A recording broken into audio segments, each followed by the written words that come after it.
غادي نعاود لكم قصة المدينة أكادير، أرضها وزلازلها. وقيلا فايت سمعتي بها من قبل ولا عشتيها كاع. أكادير كتحرك وتهتز، بعض المرات بشوية وبعض الخطرات بالجهد وبطريقة كتخوف، بحال إلا الأرض كانت ناعسة وعاود فاقت.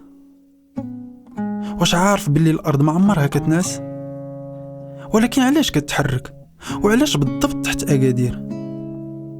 غادي نحكي لك القصة، ولكن باش نحكي لك هذه القصة لازم نسافر عبر الزمن، زمن بعيد قبل ما تولد، وقبل كاع ما يتولدوا والديك ويتولدوا جدودك، قبل ما يتسمى المغرب، وقبل ما يسكنوا الأمازيغ في هذه الأرض، قبل ما يفتحوا البشر عويناتهم، قبل الديناصورات، قبل أول شكل من أشكال الحياة، قبل داك الشي بكتير.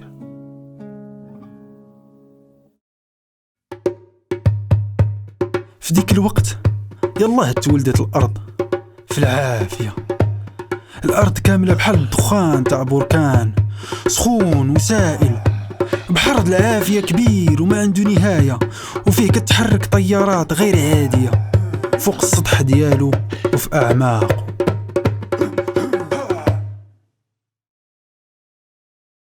بعد مدة طويلة بزاف، طويلة أكتر من اللي كتصور، بدات كتبرد في بعض البلايص على شكل قطع كتطفو وكتحرك فوق سطح محيط العافية، وكتمشى مع الطيارات ديالو، وكتكبر هاد القطع وتزيد تكبر حتى ولات صفائح كبيرة وضخمة. شوية بشوية غطت هاد الصفائح السطح ديال الأرض كاملو، وفي الآخر تجمعات.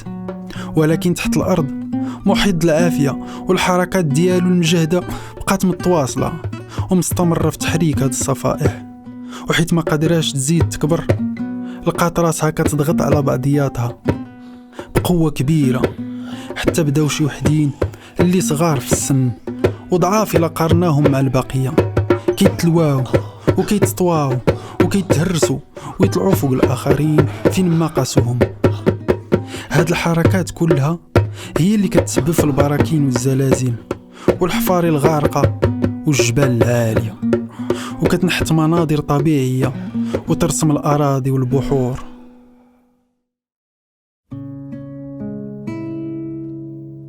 هادشي كامل كيبان سريع إلا كنحكي لك، وهادشي اللي طرا بالنسبة للأرض ديالنا حيت حياتها كتحسب بملايين السنين اللي ما يمكنش نعدوها. لكن بالنسبة للسكان ديال الأرض كان داكشي بطيء بزاف، بطيء حتى ظهرت الحياة. وكثير من الكائنات الحية والحيوانات والنباتات تولدت وتمحات حيت ما كانوش كيردوا البال للحركات ديال الأرض اللي ما كتتحسش واللي كانت في تحول.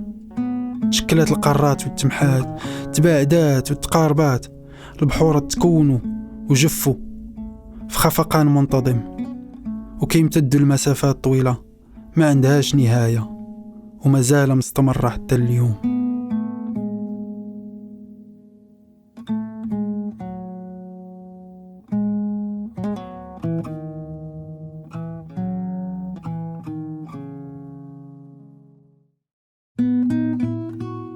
والبلاصة اللي وقف فيها كتأثر بشي مكان من هذه الأمكنة اللي كتلقى فيها الصفائح الأرضية وكتصارع.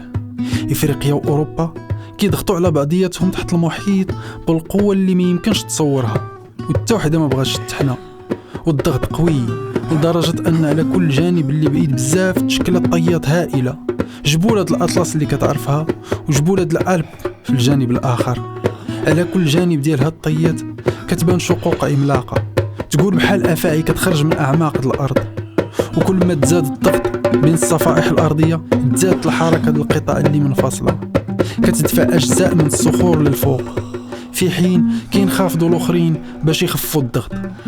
وملي كيطرى هادشي كتزاد الطاقة المحررة بواحد الشكل اللي كبير لدرجة أن الأرض كاملة كتحرك وكتهتز وكاع اللي كيتواجد عليها.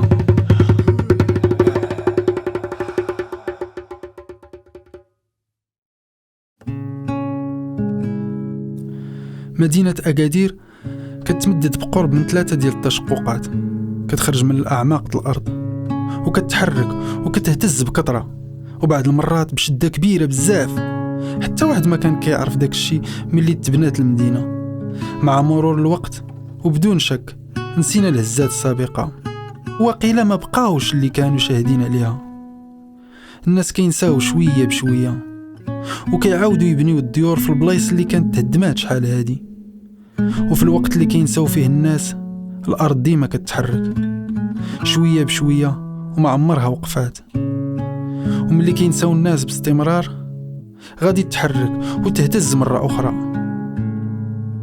ما خصناش ننساو. ما تنساش قصتي، بدورك عاود حكي قصة الأرض، قصة أكادير.